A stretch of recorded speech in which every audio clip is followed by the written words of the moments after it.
මේ වන විට අත්අඩංගුවට ගැනීම ගත්තාම இதுவரை முன்னெடுக்கப்பட்ட கைதுகளை பொறுத்தவரையில் 2,30,248 சந்தேக நபர்கள் கைது செய்யப்பட்டுள்ளனர். இதன்போது 2,248 கிலோகிராம் ஹெரோயினும் கைப்பற்றப்பட்டுள்ளது. அத்துடன் 2,608 கிலோகிராம் ஐஸ் போதைப் பொருள் கைப்பற்றப்பட்டுள்ளது. அதேபோன்று 7,481 கிலோகிராம் கஞ்சாவும் கைப்பற்றப்பட்டுள்ளது. மேலும் 289 கிலோகிராம் கொக்கைனும் 1,636 கிலோகிராம் குஷ் போதைப் பொருளும் 349 கிலோகிராம் ஹஷிஷ் போதைப் பொருளும் கைப்பற்றப்பட்டுள்ளன.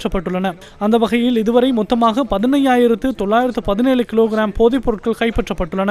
மேலும் 35,64,519 போதை மாத்திரைகளும் கைப்பற்றப்பட்டுள்ளன. 21 வயதிற்குட்பட்ட பெரும் எண்ணிக்கையிலான சிறுவர்கள் இதுவரையில் கைது செய்யப்பட்டுள்ளனர்.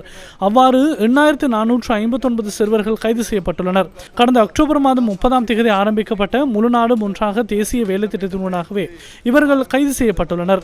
கைது செய்யப்பட்ட 21 வயதிற்குட்பட்டவர்களில் 161 பெண் பிள்ளைகளும் அடங்குகின்றனர்.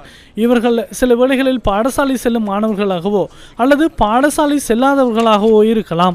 යන වෙන්නත් පුළුවන් නැත්නම් පාසල් නොයන වෙන්නත් පුළුවන්.